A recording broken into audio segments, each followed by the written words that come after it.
Halo Oma Opa, jumpa lagi di channel Oma Opa Bugar. Oke, sekarang kita akan bicarakan tentang poliklinik geriatri atau senior klinik. Apa sih itu? Bedanya apa dengan klinik biasa? Oke, let's see.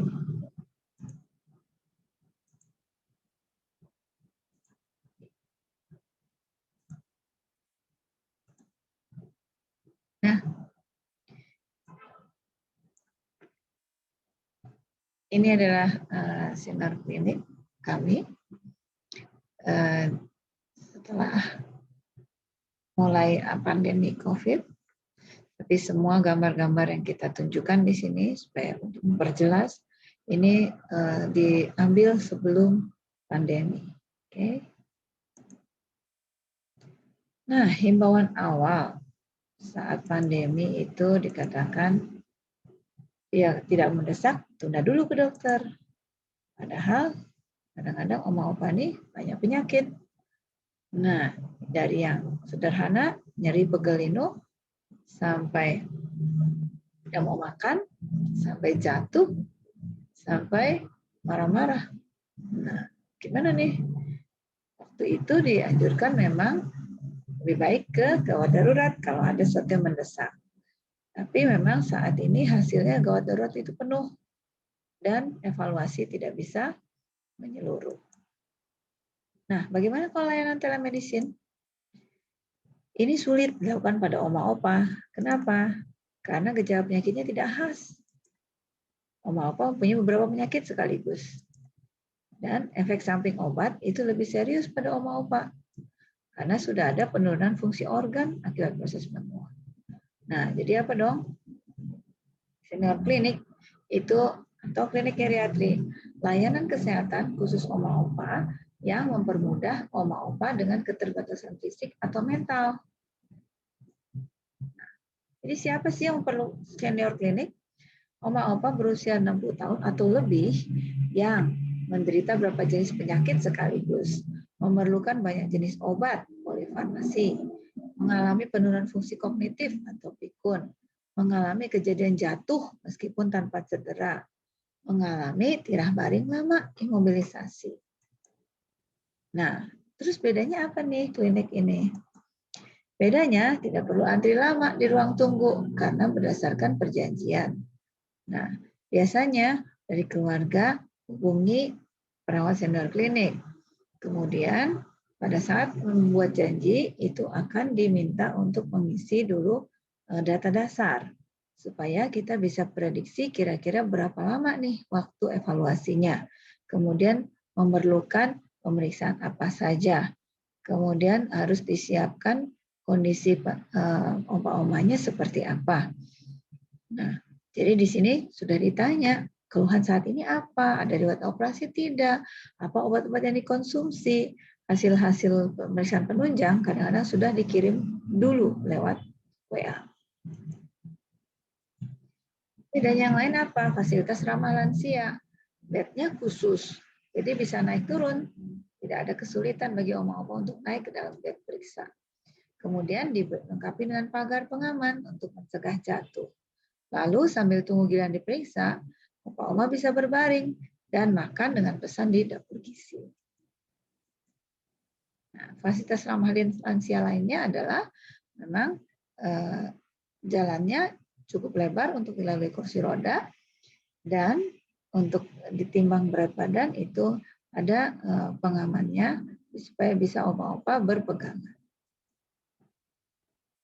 Kemudian setelah masuk ke klinik, perawat akan melakukan pengkajian awal, status fungsional, status psikososial, dan daftar obat yang dikonsumsi pasien. Ini penting supaya evaluasi bisa berjalan lebih menyeluruh.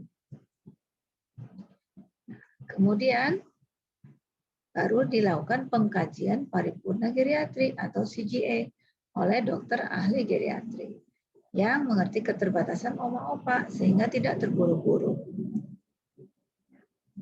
Lalu bedanya yang lain apa? Ada evaluasi polifarmasi. Evaluasi polifarmasi ini penting karena setiap kali oma-opa seringkali banyak sekali obatnya. Apalagi dokternya lebih dari satu. Nah, kadang-kadang membingungkan yang mana yang diminum. Nah, evaluasi ini kadang kita bekerja sama dengan ahli farmasi klinis atau apoteker menentukan penyebab keluhan oma-opa. Jangan-jangan ini suatu interaksi obat, jangan-jangan ini efek samping obat, atau ini penyakit baru.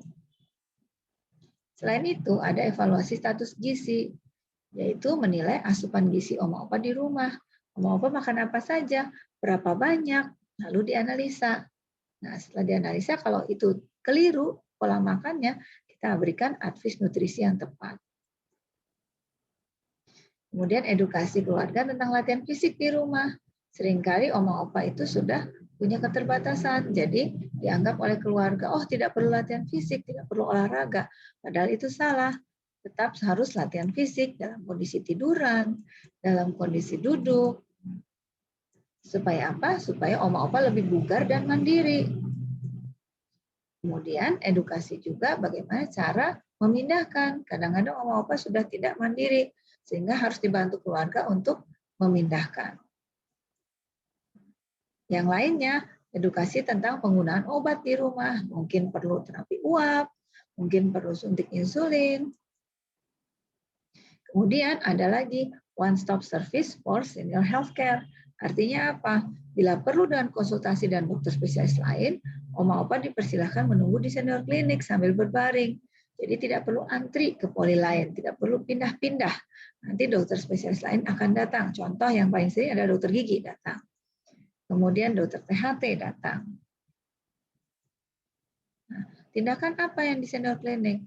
Misalnya kita evaluasi residu urin dengan kateter neonatal bayi, evaluasi fungsi menelan pada pasien stroke, evaluasi jatuh pada oma-opa, terapi inhalasi, rismagliserin untuk oma-opa yang konstipasi, vaksinasi, infus obat osteoporosis, simple food care, simple wound care. Ini yang evaluasi residu urin dan kateter bayi. Ini evakuasi feses yang keras. Ini simple food care, terutamanya untuk oma-opa yang ada sakit gula. Ini infus obat anti osteoporosis dilakukan outpatient, yaitu cuma di poliklinik aja, sebentar lalu pulang. Nah, ini seringkali oma-opa ini yang pakai gigi palsu, jarang sekali gigi palsunya dilepas dan dibersihkan, sehingga terjadi kotor seperti ini. Nah, sehingga kita ajarkan bagaimana caranya pada caregiver untuk membersihkan gigi palsu ini. Nah, setelah gigi palsu dibersihkan, yang di dalam mulut juga harus dibersihkan. Nah, setelah itu apa? Setelah pulang itu ada monitoring. Jadi di antara waktu kontrol, kami sediakan layanan monitoring secara telemedicine. Nah, untuk apa? Untuk follow up hasil lab. Nah, sampai lapor emergency. Nah, ini penting, sebab kadang-kadang opa-oma itu bisa stabil, bisa kurang stabil.